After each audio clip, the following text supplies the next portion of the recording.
ऐसे लाखों लोग जो इस डायरेक्ट सेलिंग इंडस्ट्री में अपना सपना पूरा करना चाहते हैं, आज सर की राइट डायरेक्शन की वजह से उनके बड़े बड़े सपने पूरे हो सकते हैं। उनका डायरेक्ट सेलिंग में एक सपना है कि डायरेक्ट सेलिंग में सभी ड्रीम्स को पूरा करें।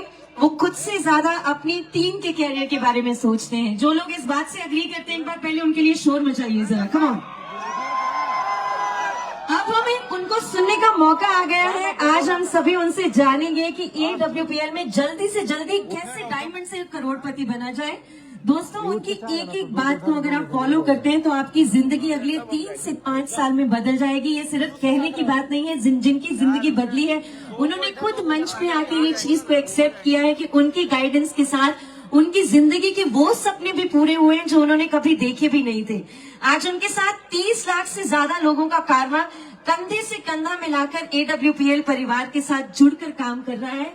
उन्होंने पिछले 9 साल से इंडियन डायरेक्ट सेलिंग को सबसे मजबूत और दमदार नेटवर्क बनाया है। दोस्तों, मैं जानती हूं कि आप सभी उनको सुनने का बेसब्री से इंतजार कर रहे हैं।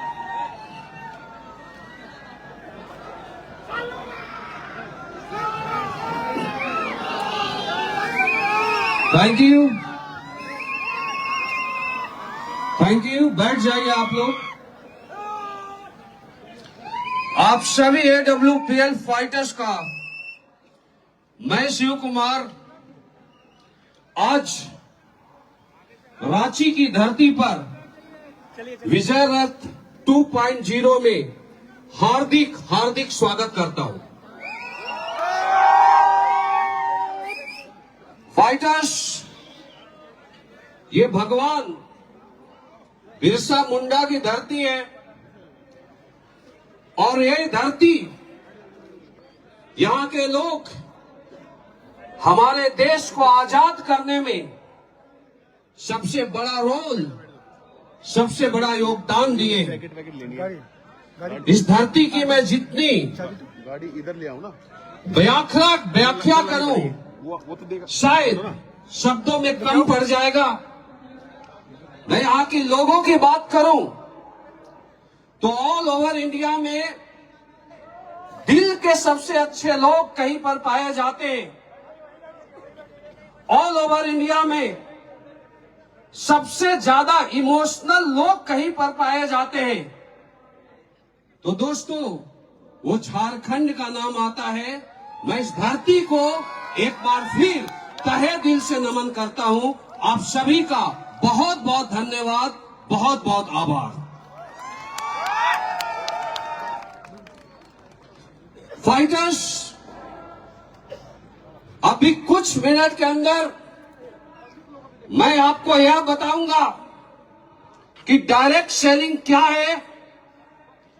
डायरेक्ट सेलिंग एक आम व्यक्ति को क्यों करना चाहिए, डायरेक्ट सेलिंग कैसे करना है, डायरेक्ट सेलिंग में आपका फ्यूचर क्या है, डायरेक्ट सेलिंग से पहले मैं क्या था, डायरेक्ट सेलिंग ने हमारे लाइफ को कैसे बदला और डायरेक्ट सेलिंग इंडस्ट्री हमारे जैसे लाखों लोगों के जिंदगी में परिवर्तन कैसे ला रहा है।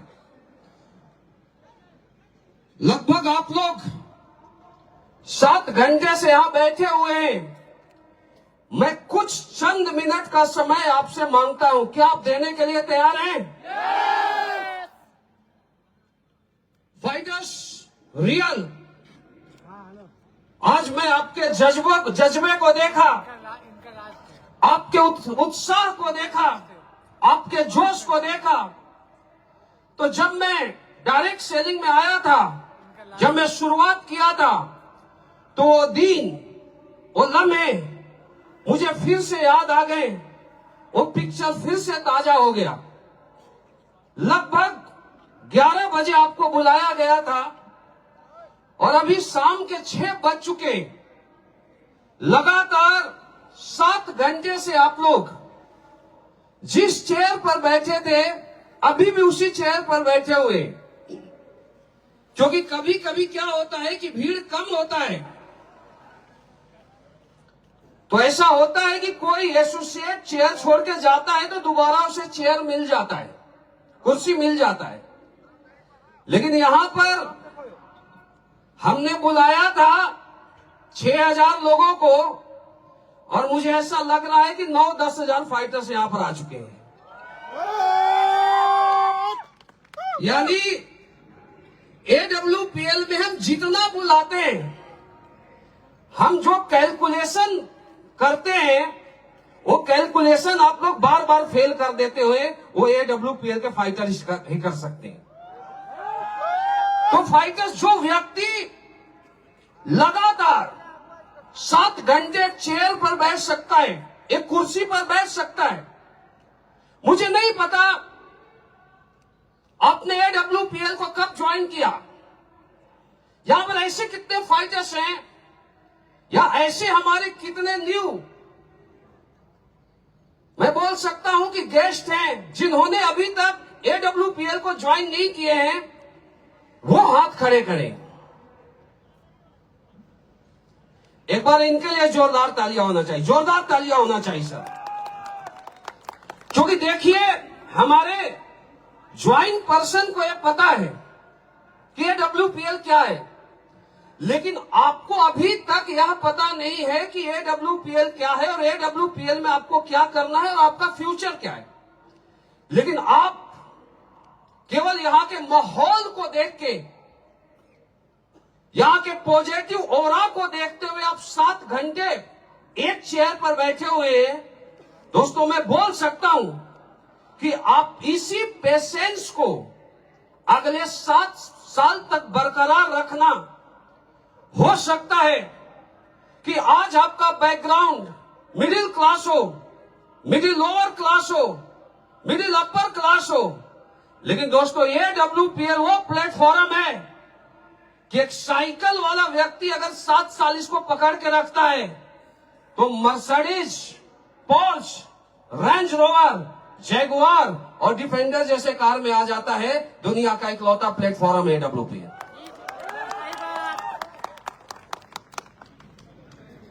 फाइटर्स, मैं सबसे पहले डायरेक्ट सेलिंग की बात करूंगा।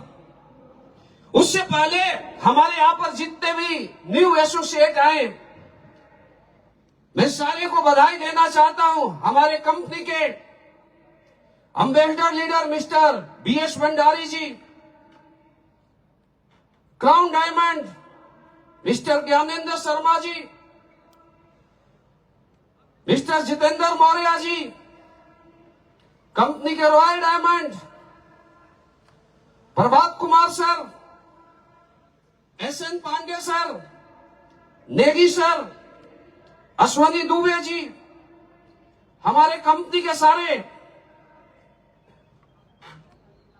ब्लैक डायमंड, हमारे कंपनी के सभी ब्लू डायमंड और सभी न्यू रैंक अचीवर, आपने आज नए रैंक को अचीव किया।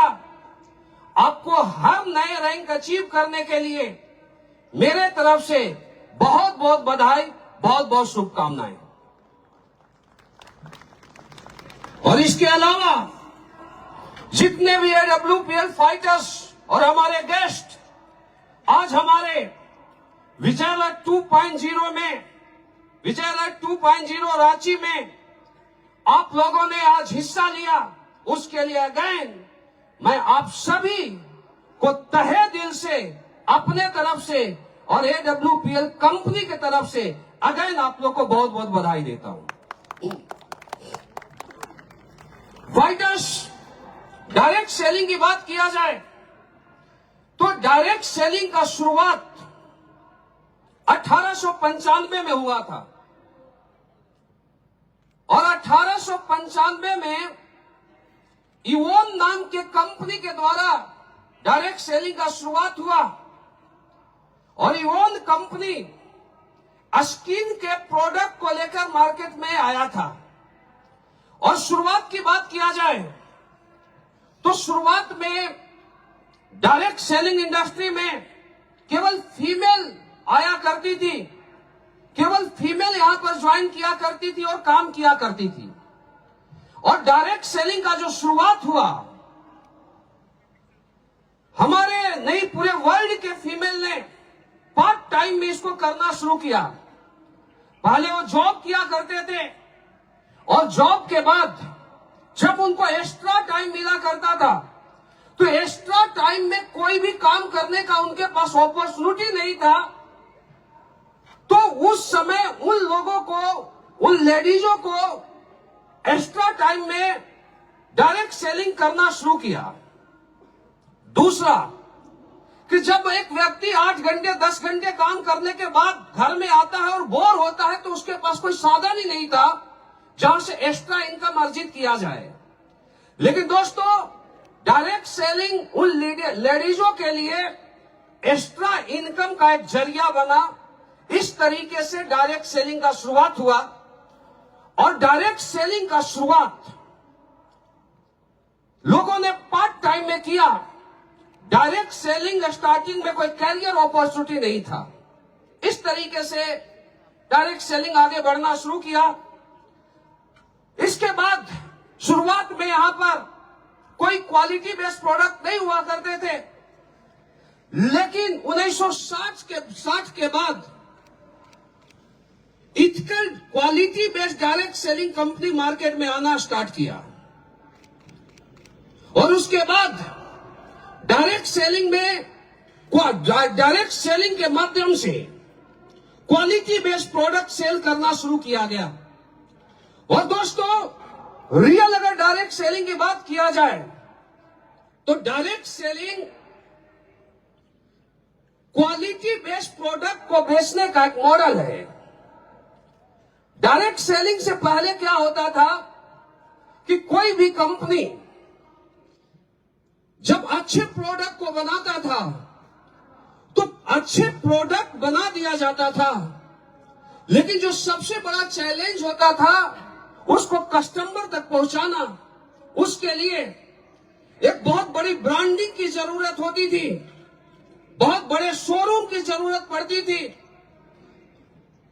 इसके अलावा करोड़ों रुपए की जरूरत होती थी और बहुत सारे मैन पावर को जरूरत होता था, जो हर व्यक्ति के पास नहीं था। और बड़ी बड़ी कंपनियां डायरेक्ट सेलिंग से पहले भी इथिकल क्वालिटी बेस्ड प्रोडक्ट बेचा करता था, लेकिन वो लिमिटेड था। जैसे आप देखिए, ऐसा नहीं है कि केवल quality based product direct selling के माध्यम से ही लोगों के पास जाता है। आज भी आप देख सकते हैं कि मार्केट में एलवी है, गुच्ची, एडिडास, रोलेक्स, ये बड़े बड़े ब्रांड हैं और ये लोग क्वालिटी बेस्ड प्रोडक्ट कस्टमर तक पहुंचाते हैं। लेकिन दोस्तों, जो सबसे बड़ा चैलेंज ये था कि कोई भी कंपनी क्वालिटी बेस्ड प्रोडक्ट बनाए तो उसको करोड़ों का शोरूम खोलना होता था, करोड़ों रुपए ऐड पर खर्च करने होते थे। इसके बाद बहुत सारे मैन पावर की जरूरत होती थी, जो हर व्यक्ति के पास इतना पॉसिबल नहीं था कि क्वालिटी बेस्ड प्रोडक्ट के बाद इतने सारे खर्चे कर पाए। तो चैलेंजिंग बहुत बड़ा था मार्केट में। तो इसी चैलेंज को क्रैक करने के लिए डायरेक्ट सेलिंग का शुरुआत हुआ। और इसके बाद जब डायरेक्ट सेलिंग मार्केट में आया तो सबसे बड़ी चीज, अगर बाहर की दुनिया की बात किया जाए तो आपको एक बात समझना जरूरी है कि अगर पहले क्या होता था, कोई कंपनी क्वालिटी बेस्ड प्रोडक्ट बनाया, सपोज कीजिए कि एक तुलसी बनाता है और एक तुलसी का कीमत 400 रुपया है और दूसरा कंपनी उससे कम इंग्रेडिएंट डाल के एक तुलसी बनाता है, उसका कीमत 300 रुपया रख देता है, तो कस्टमर ये नहीं देखेगा कि 400 वाला तुलसी क्वालिटी बेस है और 300 वाला तुलसी क्वालिटी बेस नहीं है। कस्टमर 300 वाला लेना पसंद करेगा। अब होता क्या था कि जो कंपनी अच्छे प्रोडक्ट को बनाती थी उसकी मजबूरी हो जाती थी कि वो भी इंग्रेडिएंट कम करके बिना क्वालिटी बेस्ड प्रोडक्ट मार्केट में शेयर करे, मार्केट में लॉन्च करे। लेकिन डायरेक्ट सेलिंग में क्या हुआ, किसी ने अच्छे क्वालिटी बेस्ड प्रोडक्ट बनाया और यहां पर प्रोडक्ट को 1 to 1 लोगों के पास शेयर किया जाता है, 1 to 1 लोगों को प्रमोट किया जाता है। सपोज कीजिए यहां पर जितने भी लीडर आए उन्होंने क्या बोला, उन्होंने ये बोला कि पहले मैं इस प्रोडक्ट को लिया, लेने के बाद यूज किया, यूज करने के बाद रिजल्ट आया और रिजल्ट आने के बाद मुझे इतना अच्छा लगा कि मैं डायरेक्ट सेलिंग करने के लिए मजबूर हो गया। राइट या रॉन्ग सर? यहां पर जितने भी लोग आए, अब हुआ क्या फाइटर्स, यहां पर क्या हुआ कि एक व्यक्ति ने प्रोडक्ट लिया और प्रोडक्ट लेने के बाद अच्छा लगा तो अपने रिलेटिव को प्रमोट करना स्टार्ट किया। जबकि बाहर की दुनिया में क्या होता है, बाहर की दुनिया में क्वालिटी की कोई लड़ाई नहीं है। आप आज के समय में देख रहे होंगे कि पेप्सी का ऐड बड़े से बड़े सेलिब्रिटी करते हैं। पेप्सी, कोका कोला, मैगी जैसे प्रोडक्ट बिकते हैं और बड़े बड़े सेलिब्रिटी इसके ऐड करते हैं, जबकि हर किसी को पता है कि पेप्सी पीने से, कोका कोला पीने से, मैगी खाने से कब किडनी खराब हो जाए, कब लीवर खराब हो जाए, कोई नहीं जानता है सर। लेकिन हमारे घर के बच्चे जो सेलिब्रिटी को अपना हीरो मानते, अपना रोल मॉडल मानते, जब वो ऐड करता है कि मेरे तंदुरुस्ती का रहा रिवाइटल, क्या सलमान खान रिवाइटल खा के बॉडी बनाया है क्या? अगर सेलिब्रिटी की सच्चाई है कि एक तरफ ऐड में मुंह में रिवाइटल लेते हैं और कैमरा हटता है तो पीछे उसको थूक देते हैं, पेट तक भी नहीं पहुंचाते, लेकिन आम जनता के पास क्या मैसेज पहुंचता है कि सलमान खान रिवाइटल खा के मजबूत हुआ। पेप्सी जो कि किडनी और लीवर को खराब करता है, टॉयलेट क्लीनर बोला जाता है इसको, अगर पेप्सी में ब्लेड को डाल दिया जाए तो सर 2 से 3 मिनट बाद अगर उसे आप ऐसे करोगे तो टूट जाएगा। आप सोचिए कि जो ब्लेड को गलाने का क्षमता रख सकता है वो हमारे बॉडी को कितना हार्म पहुंचाएगा, हमारे बॉडी को कितना नुकसान पहुंचाएगा। लेकिन सर लोग ये देखते हैं सेलिब्रिटी ऐड कर रहा है, सेलिब्रिटी पी रहा है तो मैं भी पीऊंगा, और हमारे देश की जनता मूर्ख बन जाती है। लेकिन डायरेक्ट सेलिंग की बात किया जाए तो यहां पर कोई भी सेलिब्रिटी किसी भी प्रोडक्ट ऐड नहीं करता। यहां पर एक आम घर का लड़का यहां के प्रोडक्ट को यूज करता है और यूज करने के बाद रिजल्ट आता है तो अपने लोगों को बताता है। मुझे आप एक बात बताइए कि कोई व्यक्ति अपने पड़ोसी को, अपने परिवार को, अपने रिलेटिव को कोई अच्छी चीज के बारे में बताएगा या बुरी चीज के बारे में बताएगा? ये बताइए सर। अच्छी चीज को क्लियर है? यस। अपने लोग हमेशा अपनों को अच्छे के बारे में ही बताएंगे। तो इस तरीके से डायरेक्ट सेलिंग का प्रोडक्ट लोगों तक पहुंचना शुरू हुआ। दूसरी बात कि यहां पर प्राइस बेस की भी लड़ाई नहीं होती है। कैसे? सपोज कीजिए कि हमारा कोई प्रोडक्ट 2000 का है और मार्केट में वैसे ही किसी प्रोडक्ट को लॉन्च किया जाता है और उसका कॉस्ट 1500 रख दिया जाता है, तो हमारे एडवाइजर ये बताने में सक्षम है, वो एक एसोसिएट के पास या न्यू गेस्ट के पास 20 मिनट, 30 मिनट, 1 घंटा समय देते हैं और ये बताते हैं कि उसके अंदर क्या इंग्रेडिएंट डाला हुआ है और इसके अंदर क्या इंग्रेडिएंट है, उसको खाने से क्या फायदा मिलेगा और इसको खाने से क्या ज्यादा फायदा मिलेगा। तो यहाँ पर प्राइस बेस की लड़ाई खत्म हो जाती है, क्योंकि एक व्यक्ति प्रोडक्ट के क्वालिटी के बारे में लोगों के पास 1-to-1 बताता है। तो इस तरीके से क्वालिटी बेस्ड प्रोडक्ट मार्केट में सेल होना शुरू हुआ। लेकिन real direct selling quality based product को सेल करने का एक मॉडल है। और आज की अगर बात करूं दोस्तों, तो डायरेक्ट सेलिंग के पावर के बारे में आप लोग समझिए कि डायरेक्ट सेलिंग आज के समय में कहां है। आज पूरे वर्ल्ड में डायरेक्ट सेलिंग की बात किया जाए तो पूरे वर्ल्ड में डायरेक्ट सेलिंग का बिजनेस 16.5 लाख करोड़ का है। 16.5 लाख करोड़। अकेले चाइना की बात किया जाए तो 3.5 लाख करोड़ का बिजनेस चाइना में होता है।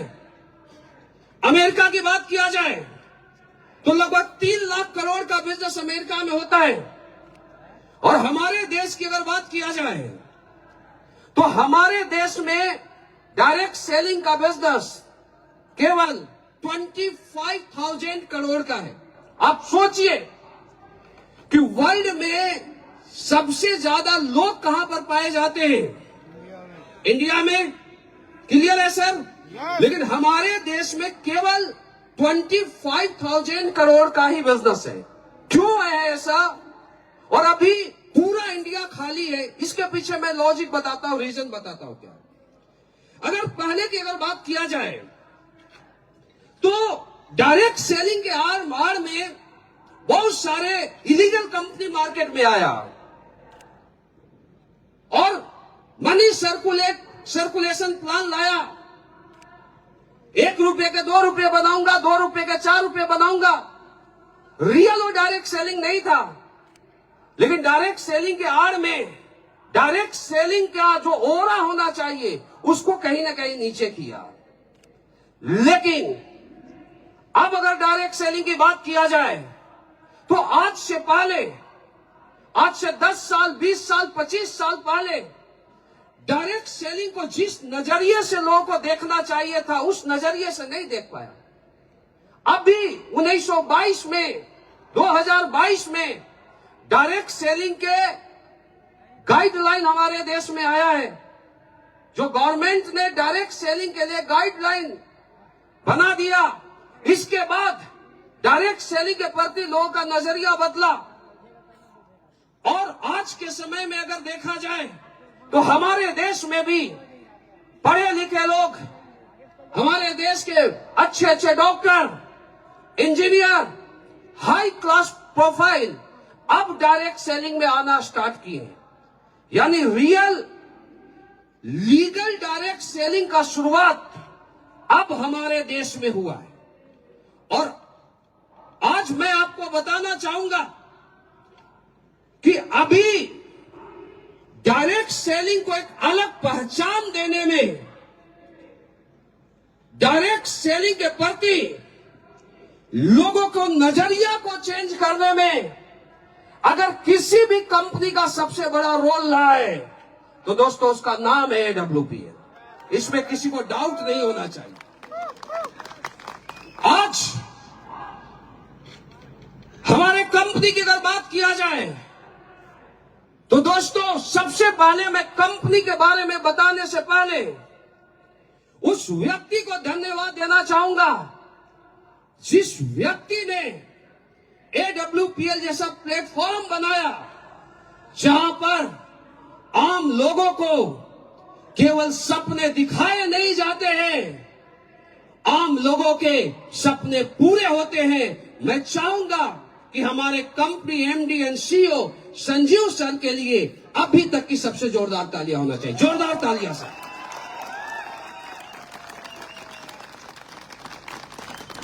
आज केवल 11 साल हुए हैं हमारे कंपनी का शुरुआत 9 नवंबर 2014 को हुआ और अभी केवल 11 साल में हमारे कंपनी में 550 से ज्यादा लीडर ऐसे हैं जो कि एक मिडिल क्लास फैमिली से बिलोंग करते थे और आज 550 लीडर आज हमारे कंपनी के डायमंड क्लब का हिस्सा है, करोड़पति क्लब का हिस्सा है। आज केवल 11 साल के अंदर 300 से ज्यादा लीडर ऐसे हैं जिन्होंने AWPL का शुरुआत साइकिल, बाइक और छोटे से कार से किया था। आज 300 से ज्यादा लीडर अपने खुद का Audi, BMW, Mercedes, Jaguar, Porsche और डिफेंडर जैसी कार को मेंटेन करते हैं। आज हमारे कंपनी में लाखों लोग ऐसे हैं जो यहां से लाखों, हजारों, लाखों रुपए महीने का इनकम लेते हैं। ये अभी मैं बोल सकता हूं कि अभी हमने शुरुआत किया है, अभी सिर्फ पिक्चर का ट्रेलर स्टार्ट हुआ है, पिक्चर अभी पूरी बाकी है। अभी लगभग यहां पर 9,000 से 10,000 के बीच देख रहे हैं। हमारा सपना ऐसा है कि एक दिन झारखंड में आऊं तो 10 लाख लोगों का भी फंक्शन करूं, और जो बोला हूं करके दिखाया हूं, और आगे ऐसा भी होगा। तो ये हमारी शुरुआत का अचीवमेंट है दोस्त। और मैं एक चीज बताना चाहूंगा कि हमें डायरेक्ट सेलिंग क्यों करना चाहिए। अगर आज की बात किया जाए तो हमारे देश का सबसे बड़ा चैलेंज क्या है? हमारे देश का जो सबसे बड़ा चैलेंज है वो है बीमारी, और दूसरा बेरोजगारी। बीमारी की बात किया जाए तो दोस्तों, आज हमारा देश इंडिया दुनिया का सबसे यंग लोगों का देश है। लेकिन सर, हमें दुख के साथ बोलना पड़ता है, दुनिया के सबसे यंग लोग हमारे देश में पाए जाते हैं, लेकिन इंडिया ओलंपिक में 5 गोल्ड मेडल भी नहीं ला पाता है। इसका मतलब क्या है कि अगर पूरे वर्ल्ड में सबसे ज्यादा हेल्थ कहीं का वीक है, कमजोर है, तो हमारे देश का है। वर्ल्ड के सबसे ज्यादा डायबिटिक पेशेंट अगर कहीं पाए जाते हैं तो इंडिया में पाए जाते हैं। वर्ल्ड के सबसे ज्यादा कैंसर के पेशेंट पाए जाते हैं तो इंडिया में पाए जाते हैं। सबसे ज्यादा हार्ट अटैक होता है पूरे वर्ल्ड में तो इंडिया में होता है। क्या रीजन है इसका? क्या हमारा देश ऐसा था? नहीं। अगर आज से सैकड़ों साल पहले की बात किया जाए तो पूरे वर्ल्ड में सबसे हेल्दी लोग कहीं पर पाए जाते थे तो हमारे देश में पाए जाते थे। ये देश ऐसा था जहां पर महाराणा प्रताप, शिवाजी जैसे लोग 100-100 केजी के ढाल तलवार लेकर युद्ध लड़ा करते थे। लेकिन दोस्तों, उसके बाद यहां पर अंग्रेज आए और अंग्रेजों ने देखा कि यहां के लोग बहुत मजबूत हैं, यहां के लोग इतने हेल्दी होते थे कि एक मुर्गे पचा लिया करते थे, एक बकरे पचा लिया करते थे। यहाँ के लोगों की हाइट 7-7 फीट हुआ करती थी। लेकिन अंग्रेजों ने सोचा कि इस देश पर राज करना है तो सबसे पहले यहाँ के लोगों को हेल्थ को कंप्लीट करना पड़ेगा। और उसके बाद उन लोगों ने दिमाग लगाया और क्या किया, चाय का प्रचार करना शुरू किया, फ्री ऑफ कॉस्ट चाय बांटना शुरू किया। और हमारे देश के लोगों की एक आदत है सर कि अगर पैसे से अमृत भी मिलता है तो सोच के लेते हैं, और फ्री में जहर मिलता है तो पहले पैकेट में रखते फिर देखते कि क्या है। जहां के लोग सुबह उठने के बाद 2 गिलास गर्म पानी पीते थे, फ्री के चाय पीना स्टार्ट किए। और आप सर्च करना गूगल पर, चाय में निकोटीन पाया जाता है, और मुंह में जो हमारा लार होता है सर, वो दुनिया का सबसे बड़ा एंटीबायोटिक है। कैसे? अगर किसी को कहीं पर चोट लग जाए, आंखों में आपका चोट लगता है, और दूसरा कोई व्यक्ति फूंक मारता है तो चोट और दर्द कम होता है या नहीं? ये क्या है? साइंस है। क्योंकि हमारे मुंह में जो लार बनता है वो दुनिया का सबसे बड़ा एंटीबायोटिक है। और जब यहाँ के लोग सुबह उठते थे, 2 गिलास गुनगुने पानी पीते थे, तो लार हमारे बॉडी में जाता था और वो मेडिसिन का काम करता था। अंग्रेजों ने चाय का आदत लगा दिया, चाय में निकोटीन पाया जाता है, और जब सुबह उठता है तो निकोटीन मुंह के लार यानी एंटीबायोटिक के साथ मिल जाता है तो पेट में जाता है तो स्वीट पॉइजन का काम करता है। धीरे धीरे यहाँ के लोगों का डाइजेशन सिस्टम खराब होना स्टार्ट हुआ। अंग्रेजों ने मैन मेड फूड को प्रचार करना शुरू किया। हमारे देश के लोग गॉड मेड फूड खाया करते थे, देसी फूड खाया करते थे। यहाँ के लोग आम, अमरूद, अनार, केला, सेव, दाल, चावल, रोटी खाया करते थे। अंग्रेजों ने समोसे, बर्गर, पिज्जा, ऐसे ऐसे प्रोडक्ट हमारे देश में लॉन्च किया, और लोगों ने जो गवर्नमेंट फूड जहां के लोग खाया करते थे, वहां के लोग बर्गर, पिज्जा ये सब खाना शुरू किए और हमारे देश के लोगों का हेल्थ कमजोर होने लगा, डाइजेशन सिस्टम वीक होने लगा। जहां के लोग एक एक मुर्गे पचा लिया करते थे, वहां के लोग 4 रोटी पर नहीं पचा पाए। और इसके बाद जब लोग वीक हुए, कमजोर हुए, अंग्रेजों ने अटैक किया, हमारे देश पर शासन कर लिया। इसके बाद क्या हुआ? इसके बाद एक और खतरनाक गेम चला यहाँ के लोगों, हमारे देश के साथ। हमारे देश के लोग हेल्थ तो गया ही, उसके साथ वेल्थ भी गया। कैसे? अगर यहाँ के लोग बीमार होते थे तो बीमार होने के बाद यहाँ के लोग आयुर्वेदिक प्रोडक्ट को यूज किया करते थे। आपने देखा होगा, आज से 100 साल पहले, 50 साल पहले हमारी दादी जी, हमारे दादाजी कोई एंटीबायोटिक दवाई नहीं लिया करते थे सर, कोई एलोपैथ दवाई नहीं लिया करते थे सर, आयुर्वेद से अपने बीमारी को खत्म करते थे। लेकिन अंग्रेज ने आया और अंग्रेज ने एलोपैथ को बढ़ावा देना शुरू किया। और यहाँ के लोगों को क्या हुआ कि पहले जब कोई पेन होता था तो आयुर्वेद मिलता था, वो पेन को खत्म होने में 2, 3, 4 दिन लग जाते थे। एक व्यक्ति को बुखार होता था, जब काढ़ा बना के दिया जाता था तो बुखार को खत्म होने में 5-7 दिन लग जाते थे। लेकिन जब एलोपैथ आया और पेट में दर्द हुआ, एक एलोपैथ का टैबलेट लिया, पेन किलर दर्द खत्म। बुखार हुआ, लोग की इम्यूनिटी मजबूत थी, 1-2 दिन दवा लिया, बुखार खत्म। लेकिन उनको ये नहीं पता था कि एलोपैथ एक बीमारी को खत्म कर रहा है, 4 बीमारी को जन्म दे रहा है। 4 बीमारी को खत्म कर रहा है, 16 बीमारी को जन्म दे रहा है। इस तरीके से एलोपैथ का प्रचार हमारे देश में शुरू हुआ। और दोस्त, हमारे देश का पैसा विदेश जाने लगा। आज मैं आपको बताना चाहता हूं, आज जितने भी रिसर्च है आप चेक कर लेना गूगल पर, वो इंडिया का नहीं है, अमेरिका का है सर। पढ़े लिखे लोग यहां पर बैठे हुए, सारे के सारे अमेरिका का है। हमारे देश का कुछ है ही नहीं, पता ही नहीं है कि क्या है।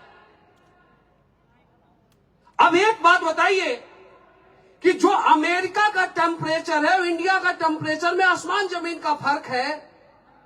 जो दवा वहां काम करेगा, हमारे देश के लोगों पर कैसे काम कर सकता है, मुझे ये बताइए। लेकिन हुआ क्या? लोग बीमारी को जल्दी ठीक करने के चक्कर में एलोपैथ लेना शुरू किए। और इसके बाद और जब आगे बढ़ा, तो मैं ये नहीं बोलता हूं हर डॉक्टर खराब नहीं है, 10% बहुत अच्छे डॉक्टर हैं जो लोगों के भलाई के लिए काम करते हैं। ऐसे भी एलोपैथ के भी डॉक्टर हमारे देश में हैं जो फ्री ऑफ कॉस्ट इलाज किया करते हैं। लेकिन ऐसे कितने हैं सर? 100 में से 5%। लेकिन 90-95% डॉक्टर की बात करूं तो आज के डेट में क्या स्थिति है सर? आज के डेट में यह स्थिति है कि अगर व्यक्ति का पेट में गैस बनता है और बड़े हॉस्पिटल में जाता है, बोलता है आपका हार्ट ब्लॉकेज है, हार्ट का ऑपरेशन कर दिया जाता है सर। मैं सुना हूं इन बातों को। मैं ये भी सुना हूं कि अगर किसी व्यक्ति को टेस्ट किया जाता है, ब्लड टेस्ट, तो जरूरत होता है 2 टेस्ट का, और उसका टेस्ट किया जाता है 20 टेस्ट, और बाकी 18 टेस्ट बेसिन टेस्ट होते हैं जो बेसिन में फेंक दिए जाते हैं, जिसका कोई काम नहीं था। क्यों? क्योंकि 2 टेस्ट में क्या होगा, जहां 200 में काम हो जाएगा, 20 तरीके का टेस्ट होगा, वहां पर हजारों रुपए जाएंगे। 800 के लिए वो व्यक्ति आदमी को जेब काटने के लिए तैयार हो जाता है। आज से पहले सर 20 साल 25 साल में पहले की बात कर रहा हूं कि हमारे देश में हमेशा 99% बच्चे नॉर्मल होते थे, और आज 90% बच्चे सर्जरी से होते हैं। ये क्या हुआ सर? हुआ क्या?